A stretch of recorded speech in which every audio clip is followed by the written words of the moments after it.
So, hi everyone, good morning, Ian here. Our Bible verse for today is all about Luke 18 verse 1 to 8. The persistent widow. Huling topic natin for patungkol sa moving the hand of God. Ang dalangin ko po naway lahat po tayo ay manalangin sa ating Diyos, palagiang manalangin sa ating Diyos para tayong bata na lumalapit sa Ama at hinahawakan natin yung kamay ng Ama para sabihin sa Kanya na tulungan mo ako, hindi ko kaya mag-isa to sa buhay ko. So, yung bata nakikiusap sa Ama kung ano ang makakabuti sa kanya anak. Ganun din po yung Ama, alam niya kung ano yung makakabuti sa kanyang anak. So, tayo bilang tao o anak ng Diyos, alam ng ating Panginoong Diyos kung ano yung makakabuti sa atin. At dito is mas magandang hilingin natin, panghawakan natin na gumalaw yung kamay ng Panginoon sa buhay natin. So, itong parable of the persistent, ito yung widow na makulit. Hindi siya basta-basta sumusuko.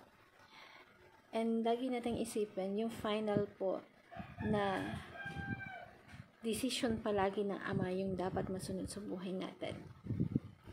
Ito yung parable na never give up. Persistent ng pagiging makulit sa Panginoon. Ito yung gustong iparating sa atin ng verse na to. And to show, itong parable na to, kinuwento na to ng ating Panginoon Diyos sa kanyang mga disciple to show them, to teach them. So, yung mga disciple niya na palagi ang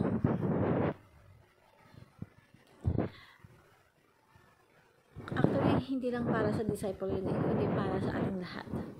Yung learning na gustong iparating itong verse na to.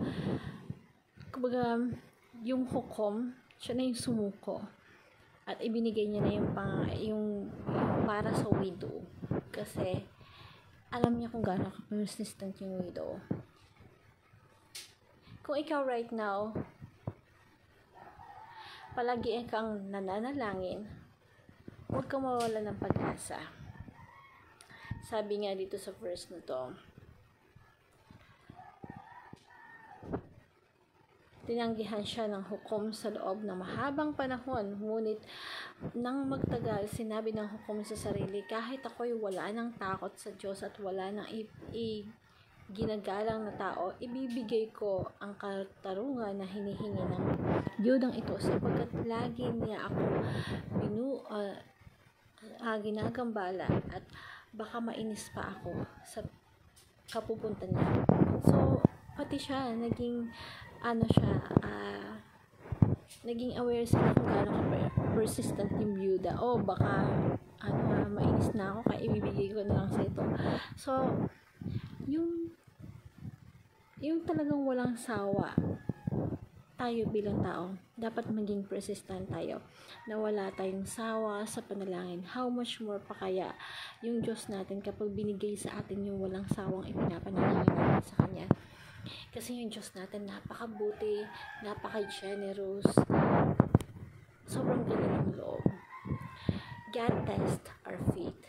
Yung Diyos po ay may pakialam sa atin na sinusubok tayo ng Diyos sa Kanya kung talagang susunod tayo sa Kanya. Pati yung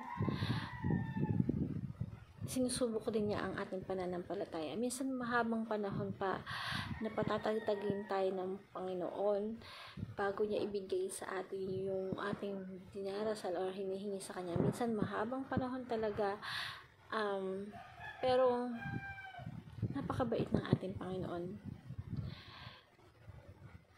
Kung yung corrupt lawyer na ibigay niya yung gusto ng byuda, tayo pa kaya na bilang anak ng ating Panginoong Diyos. Ang Diyos po natin kasi fair magbigay. Ang Diyos po natin is gracious. Dumaing ka ng dumaing sa Kanya. Yung Lord natin, help helpless siya, ibibigay niya kung ano yung nararapat para sa atin. So, never stop praying for our unbelieving loved ones. So, kung meron man tayong ipinapanalangin about sa mga loved ones natin na mas makalala pa nila ang ating Panginoon Diyos, para mas mapalapit pa sila sa ating Panginoon Diyos, maging persistent tayo at never stop praying. Pray that God will touch every aspect of our lives and be persistent until God's answer our prayer. Huwag po tayong sumuko araw, gabi, huwag tayong susuko na manalangin sa ating Panginoon until someday na pati yung mga mahal natin sa buhay maging follower ni Jesus Christ. So, hindi tayo pagkakaitan ng Diyos sa mga bagay na pinapanalangin natin, at kailangan natin magtiwala at panghawakan yon, na sa buhay natin kumilos yung Diyos, gumalaw yung kamay ng Diyos sa buhay natin, na isama natin ang aspeto rin ng ating mga different na areas ng ating buhay, kung ano man ang pinagdarasal mo sa ating Panginoon. The fact na si Jesus Christ sapat na. So let us be persistent until God answer our prayers. Araw, gabi, gusto ng Diyos na kinakausap natin siya. Ang Diyos po natin, makatarungan, hindi madamot, maibigyan. So, let us be persistent. And I want to share with you the simple prayer. Father, you are good, just as gracious. You are merciful, holy and gracious. Please answer when I call.